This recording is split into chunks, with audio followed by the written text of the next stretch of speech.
Hello, welcome to the Peak Check-in Weekly Wrap-Up. Thank you for joining me.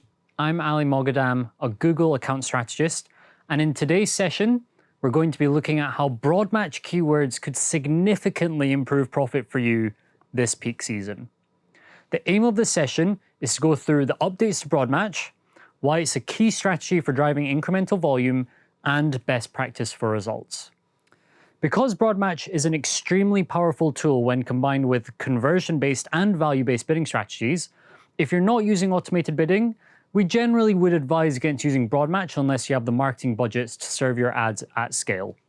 For more information on this, watch the session on capturing demand through smart bidding. However, if you have incorporated smart bidding, be it Maximise conversions, target CPA, Maximise conversion value, or target ROAS into your campaign strategies, then keep watching, because what I'm about to say could increase the profits driven by your Google investment by 20% by making just one simple change. The broad match of today is a completely different product compared to the one you may have historically used. As a result, advertisers who upgrade their exact match keywords to broad match see, on average, 35% more conversions and 20% more conversion value at the same target. So today, broad match allows you to expand your reach while achieving your efficiency targets via smart bidding. So what upgrades have we made to broad match? Over the last 2 years, our product team have introduced numerous additional signals to improve broad match. These are unique signals that are not available to other match types, such as using your landing page data to ensure that queries match what your business offers, and looking at other keywords in your ad group to understand themes, amongst many other signals. Furthermore, when you're using smart bidding, you have a safety net to only serve your ads when our machine learning indicates that a conversion is likely based off the signals given off by the user doing a search. Why is this so important today?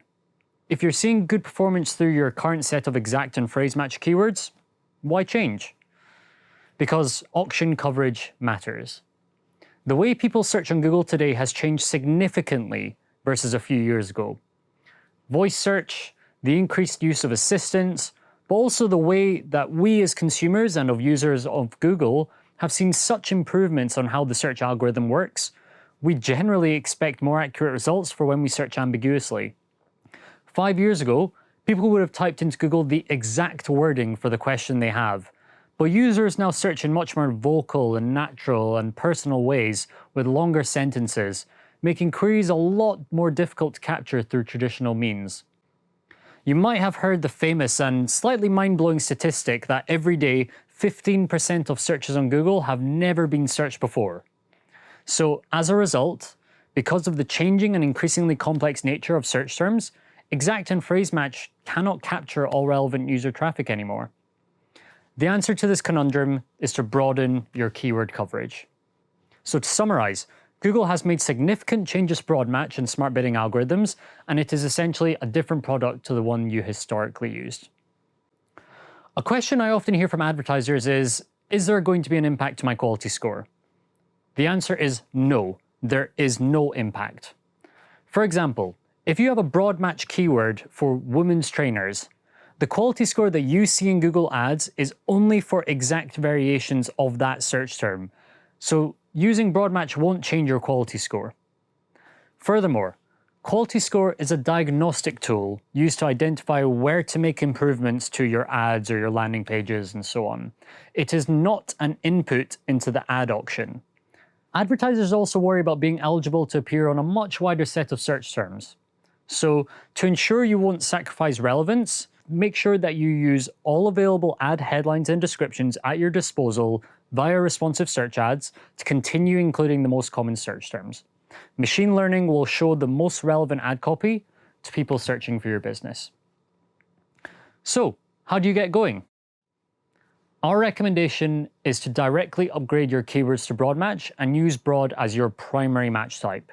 There is no benefit to having the same keyword across 2 or all 3 different match types. If you are skeptical about upgrading your keywords to broad match, of course we'd highly encourage you to test.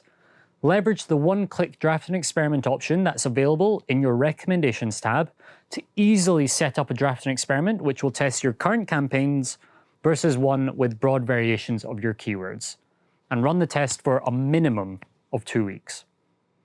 Once you see successful results, remember to apply the experiment and upgrade your keywords and campaigns to broad match. If you're already using value-based and conversion-based bidding with broad match, fantastic.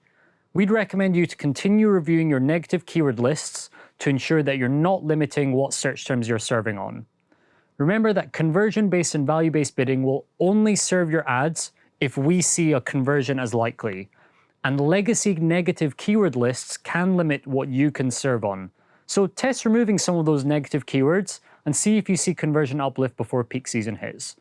Remember that the broad match tactic is all about maximizing your coverage and driving incremental volume, so all this should really help with that. So that's broad match. I really hope you learned something new. Remember, it's important to be innovative and willing to experiment in order to stay ahead of changing auction dynamics. Work with your Google team, and we are confident that you'll see positive results this peak season. Thank you very much, and good luck.